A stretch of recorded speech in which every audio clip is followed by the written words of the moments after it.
We also watched AEW Dynamite January 27th, 2021. Eddie Kingston versus Lance Archer had a mean guy match. Sure did. Lance sends Jake the Snake to the back, and Jake goes very reluctantly, but he leaves. They chop the piss out of each other so hard the referee is selling. So it's pretty even until Lance does a choke slam. I think Eddie was supposed to land on the apron. Like one hip hit the apron and he tumbled to the floor. It looked very bad.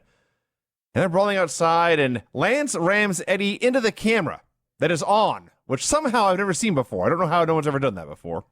But from that point, it's now Lance's match. He takes 80% of the thing. And they're talking about how he's missing opportunities, not going for pins. And finally, he goes for the Iron Claw when Butcher and Blade appear with a beat-up Jake Roberts. This distracts Lance. The Bunny passes the gimmick to Eddie.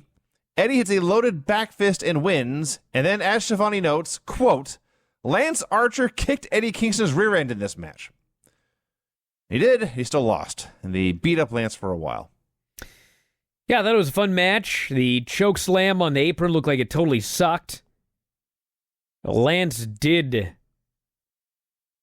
beat the hell out of this guy. Yes. But in the end, somebody had to win because they don't do screw job. Well, I mean, it was a screw job finish, but it wasn't. But there was a winner. It wasn't like a DQ or something like that. No. We definitely got a winner here. So I enjoyed it. Hey, listen, if you're asking about Kurt Stallion, I have no idea if Lance Archer's a babyface or a heel.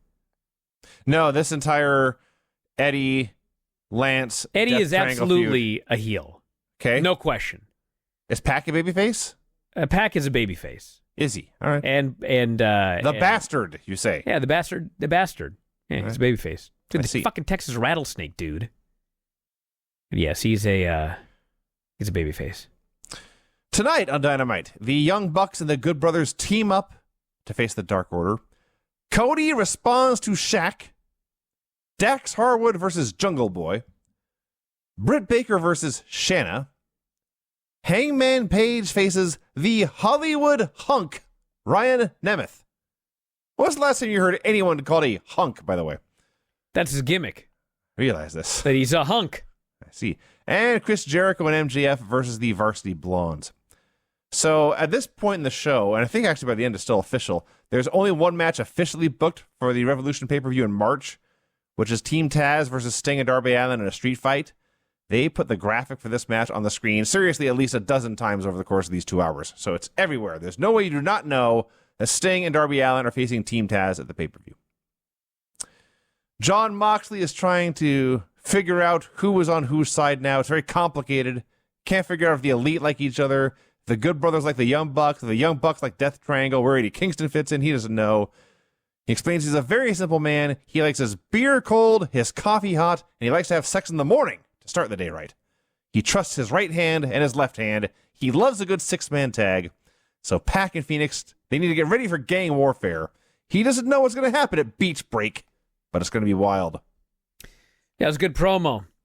Although it did kind of sound like a guy that was just like floating around for the moment. He had nothing to say, yes. Yeah, he's got no real nothing going on at this moment. They told him plug the Beach Break match.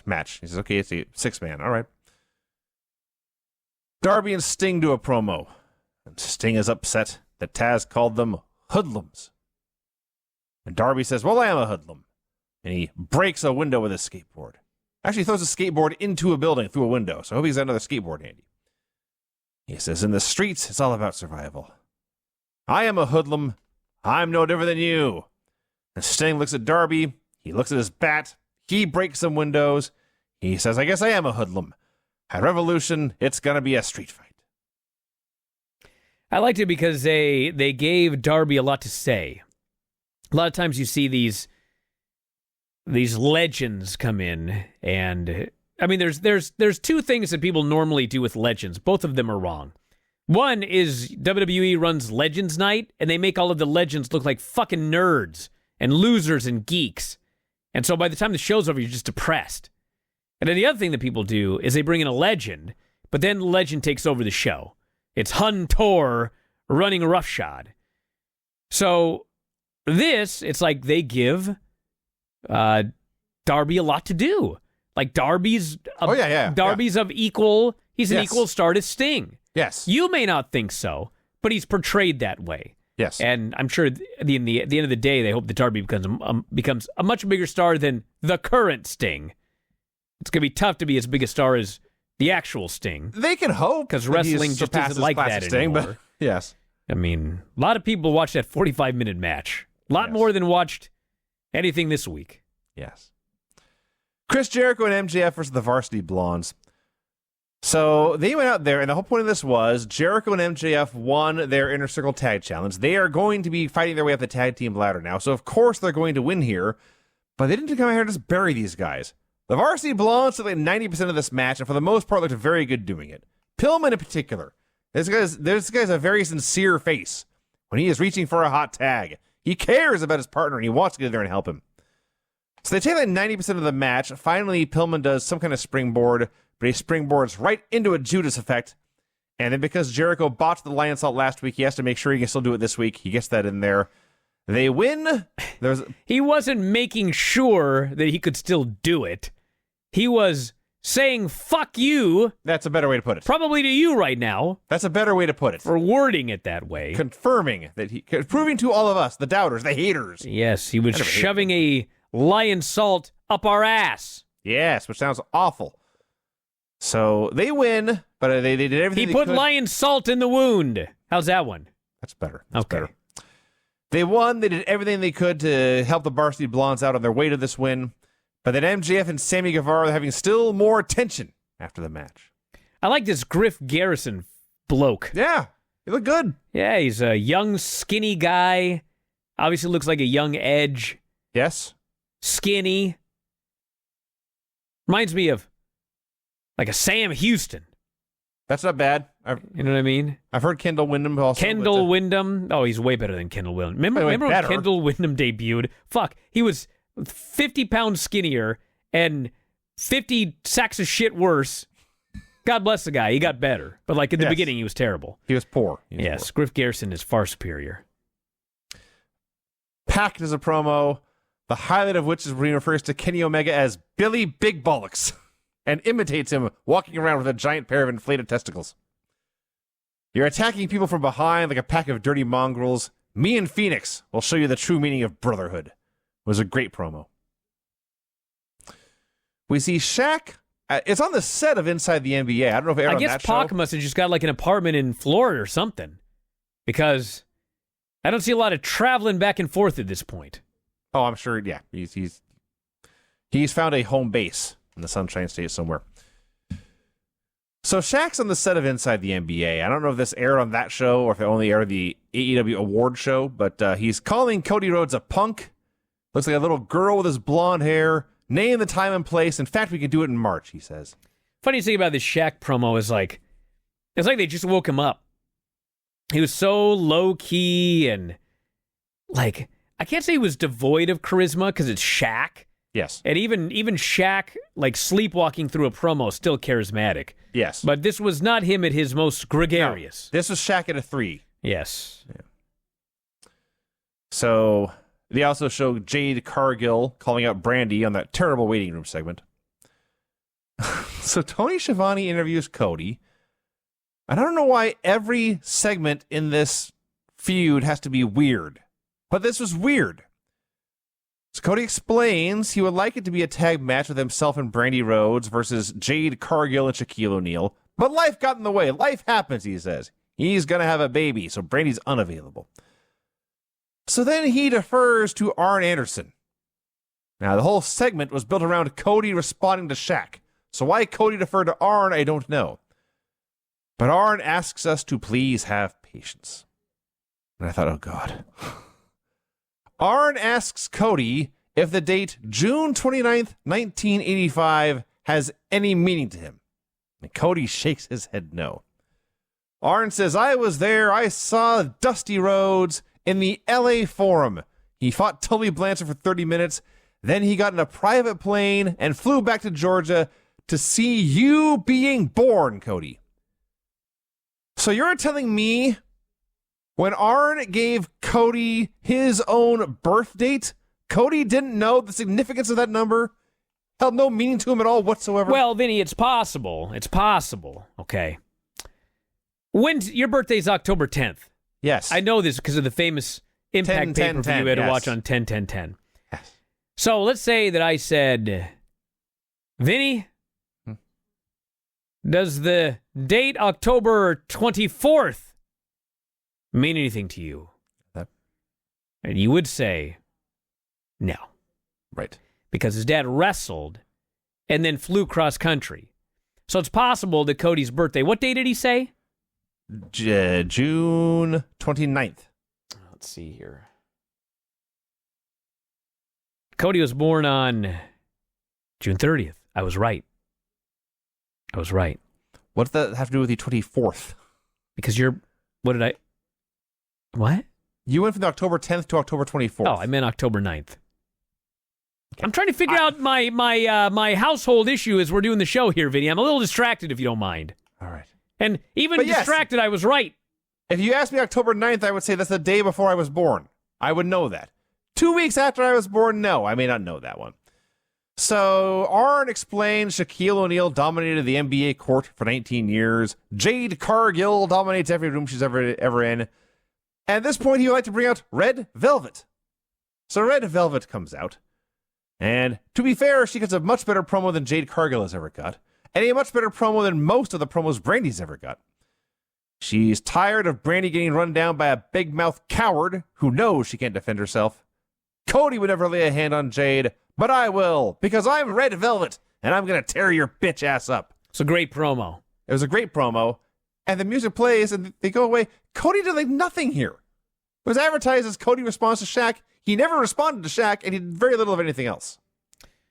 Well, the match was supposed to be Cody and Brandy against Shaq and Jade Cargill. He did say that. Brandy's not there. Right. So if you're going to replace her with Red Velvet, then quite frankly, the whole segment needs to be about getting over Red Velvet. I suppose that's true. And between her great promo and Arn's great promo, they accomplished the task of getting over Red Velvet. Plus, there's another 5 weeks, I think, until the pay-per-view. There's a long time. So we got plenty of time to hear Cody wax poetic about the Shaq. Kip Sabian does a promo about his marriage. About his wedding. Did I ever do that before I was getting married? And just when I read this, it occurs to me how weird that is. Yeah. But that's exactly what I he don't think did. I ever did that. He did a promo. I cut a hyping promo up after my wedding Yes. on somebody. So, Brent probably. Yes. He's handsome, he says. He is dreamy. He knows how to love. Miro, of course, will be at the wedding, as will Charles the Butler. And Chuck Taylor's rolling his eyes at all this. And Miro promises it's going to be fantastic. Yeah, this fucking Miro. Bro, you're responsible for the bachelor party, buddy. Where is it? That's a good point. Looks like it's not happening. You ain't such a best man after all. This is not the best man. Hangman Page versus Ryan Nemeth. You know, it's too bad they don't have another week. Because they could have done a deal where the wedding's in 2 weeks. And next week, Chuck Taylor says something like, goes up to Kip when they're alone. Says, you know, your best man is supposed to arrange a bachelor party for you, and he didn't do it. But I'm not only a best friend, I'm also the best man. I'm going to arrange a bachelor party for you. And of course, he has to do something that would be dastardly. Or Skip would have to fuck something up at the bachelor party. We have to hangover parody, yes. Yeah, something or, like that. Very bad things. But it looks like we're just going to not do it, which is disappointing. This so far, after Chuck lost and had to be Miro's young boy, They've done nothing. they did one thing. He had to tell Orange Cassidy that Miro was his best friend, and we're supposed to believe this is traumatic for the two of them. Yeah, this has been a waste. Hangman Page versus Hollywood hunk Ryan Nemeth. So if you're not aware, Ryan Nemeth is Dolph Ziggler's brother. And I'm going to mention Kendall Windham for the second time on the show. I had Kendall Windham, any Hart brother besides Bret Owen, Stevie Ray. He is not Dolph Ziggler. He is not bad, but he's so much not Dolph.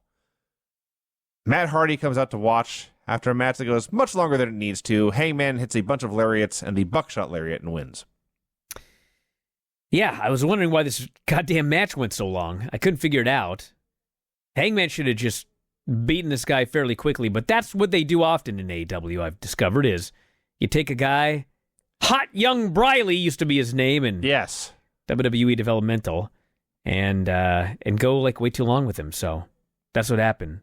I mean, it wasn't like a bad match, No. but it certainly was not a match where when it was over, I thought they need to immediately hire Ryan Nemeth. I mean, I've seen 1,000 matches worse than this, but by the standards of Dynamite matches, this is below par. Yes, Well, yeah. that is a fair assessment of this match. So Hangman, or Matt Hardy, I didn't even mention this. Matt Hardy comes out to watch halfway through. And when Hangman wins, Matt applauds and starts to leave, but Hangman calls him back. So Shivani goes out to interview him. Matt says, I was merely there to support Hangman Page. I know you've been conflicted lately. You were friends with the Young Bucks and Kenny Omega, but they burned you. You didn't deserve that. The Dark Order has been asking you to join. That's just awkward. I don't want anything from you, Adam, but you are a good person. You deserve to be happy. I have seen you dressing by yourself in the hallway next to catering. I have a huge dressing room. There's plenty of space. You're welcome to dress there. No strings attached.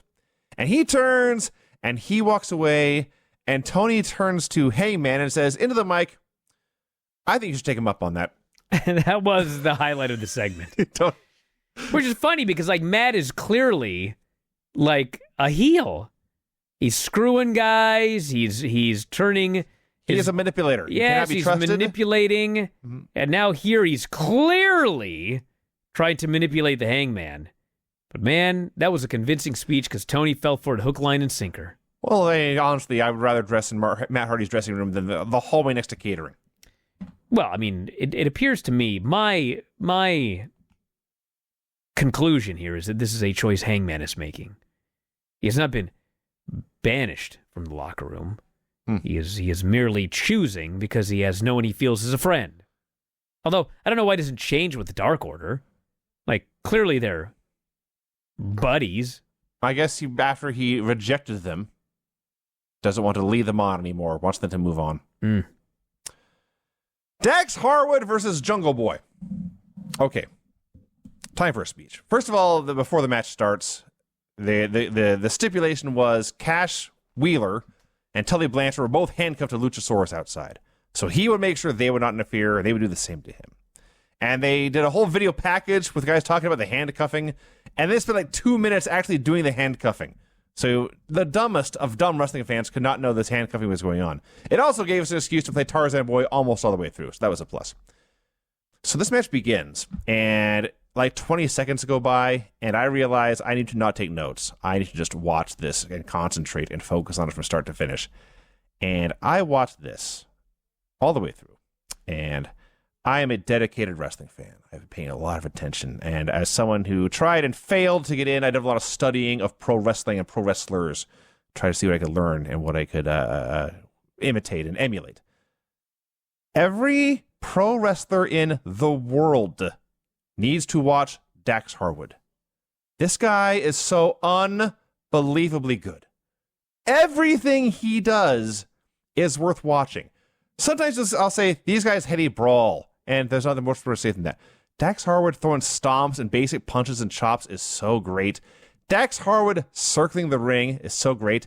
Dax Harwood hesitating to argue with the ref and then backing down to the ref's authority is so great. His fundamentals are just out of this world. He is unreal at being a pro wrestler. Jungle Boy was also in there. He looks very good. He's a handsome young man. He is not at Dax's level right now. He will be hopefully in a few years. Working with Dax a lot, you get a lot better. I can only imagine how quickly you would improve. But they had a probably 4.25 star match, I would say. Very, very good. Should have been the main event of the show, honestly. And eventually, after a few teases outside of interference, but again, every time somebody got thrown out, the handcuffed people would hold each other back. There, actually, before we get to the finish, there's a point where they're trading counters, and Dax goes basically for a Rainmaker. And the spot is, he tries a Rainmaker, Jungle Boy ducks, Jungle Boy thinks he's safe, but then Dax hits a clothesline to the back of the head with his left arm. It's a very simple spot. But when you watch this, the timing Dax has as he throws in the ripcord, rears back for the clothesline, and he pauses for that long, but that pause is enough to register in your brain he's going to hit a Rainmaker, and thus, when Jungle Boy ducks, you are surprised, but then he doesn't miss a beat, he catches it coming back the other way with a left arm clothesline, so he got to the same place he was going, but the journey there was so much more fun and entertaining. And it's just making the little stuff awesome. He takes the insignificant parts of the match and makes them significant. So eventually, he is tragically out-wrestled. He is caught in Jungle Boy's finisher, the Snare Trap, which is similar to a Regal stretch, and he must tap out. But Dax, you are the fucking man. They're both awesome. This Jungle Boy is so good now compared to a couple years ago. Awesome babyface, great wrestler. And this was a great heel versus babyface match. Yes. They told you that... I never doubted who I was supposed to be cheering for here. They told you that the heels were going to be handcuffed to the Luchasaurus. So, like, as soon as they said that, I thought Jungle Boy's winning. They're basically telling me that Jungle Boy's going to win. If you're a hardcore WWE fan, you probably thought that there was going to be some way that everything would be fucked up because of this. Yes. But this is not WWE. This is AEW. And every time I watch one of these matches, with rare occasions, it's always like, who should win this match? That person wins 99% of the time. Yes. You don't even bother doing that in WWE because it's like, WWE, it's more like, well, who do I think they're going to have win this match? Well, this guy won last time, so they'll do it again or whatever. But I watched this match, and I looked at the stipulations, and Jungle Boy's got to win. He did. It was great. The fans they had there singing the song and doing the gimmick. I mean, bro, I don't care if there's 15 people in the building and the rest is crowd sweetening. If it sounds like a full building going...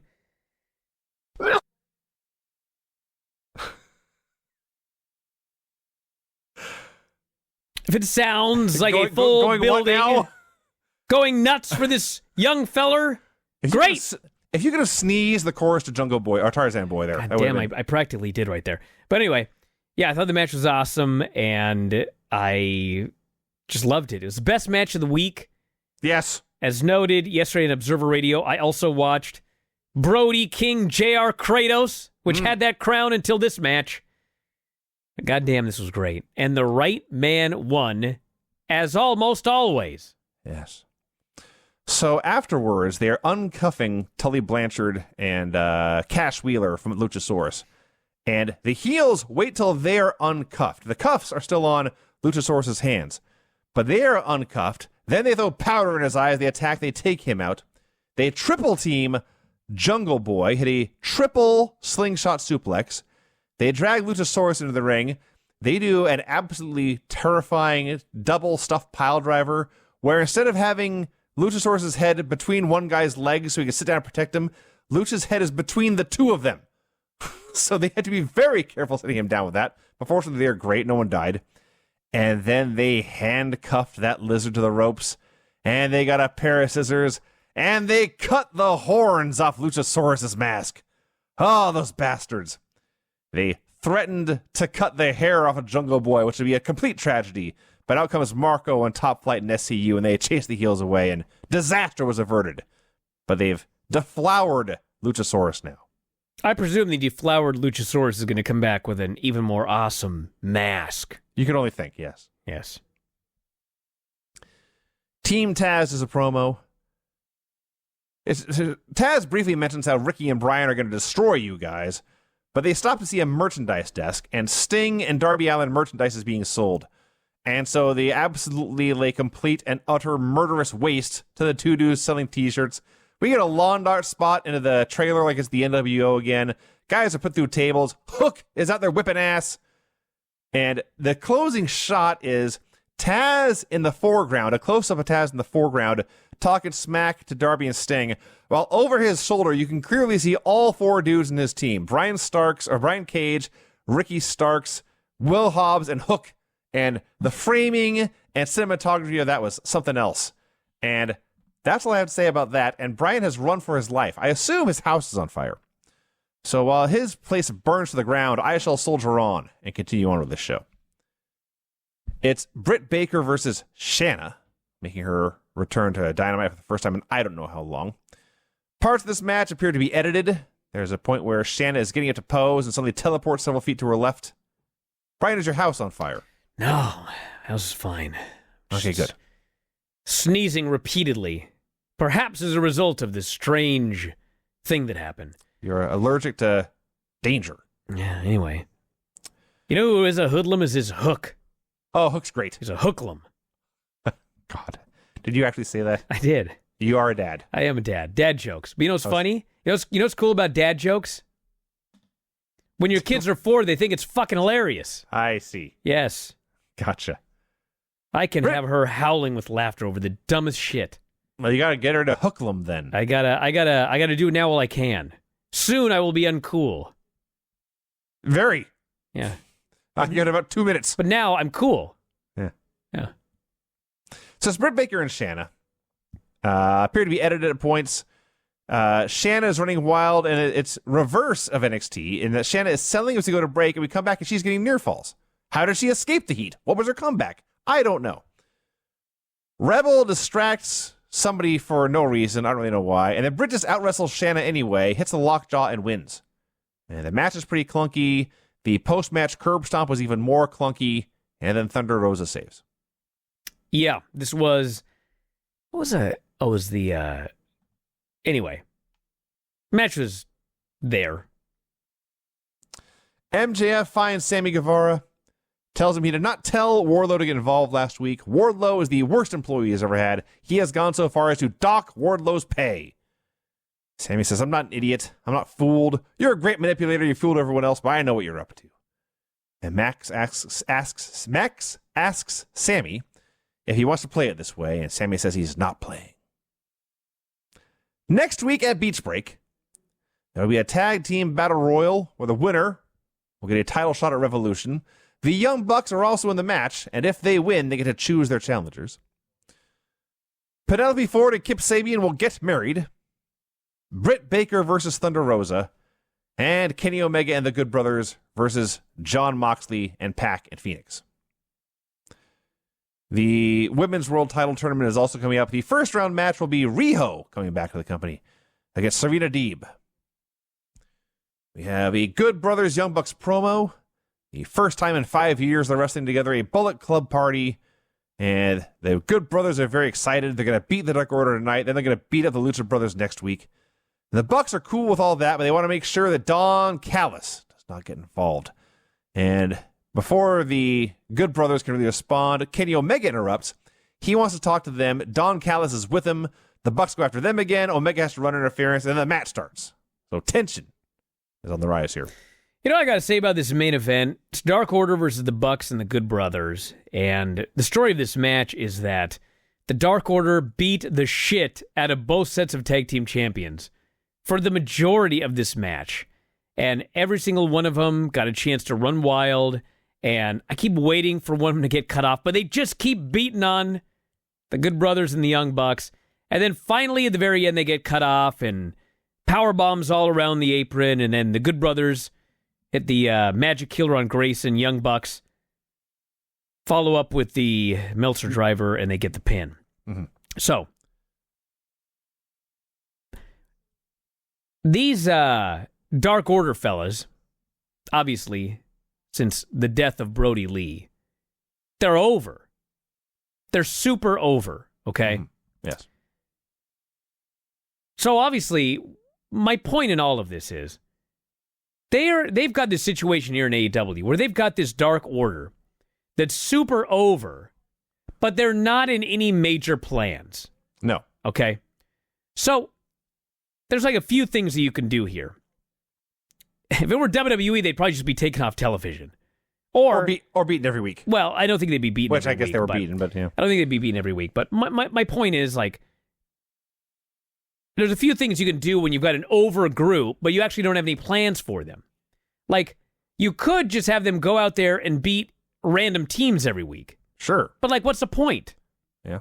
They're just going to beat random teams, but they're not in the tag title picture, so they're just going to amass this amazing record but never get a title shot? That doesn't make any sense. You don't want to just, like, be beating them for no reason. So what they have come up with is we're going to feature them in high-profile matches. We're going to give them everything, but then we're going to beat them. Which, I guess we'll find out how it works out. I mean, I have no evidence that Dark Order is less over because of any of this. I mean, I watch this match here, and they're fucking just as over as ever. And it's not like they've been on these huge winning streaks other than the... They're not over because they're winning either. No.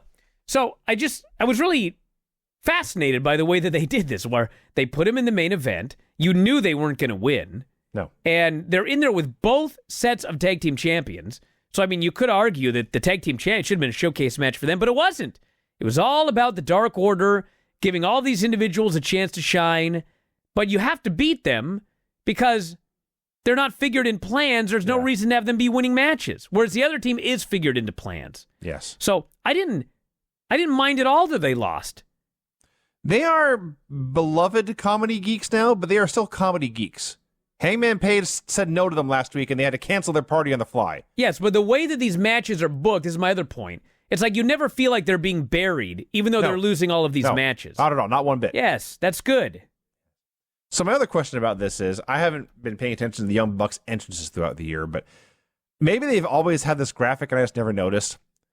But I found it funny that they went to Kenny Omega's house and saw the oil painting of Omega and Don Callis shirtless together.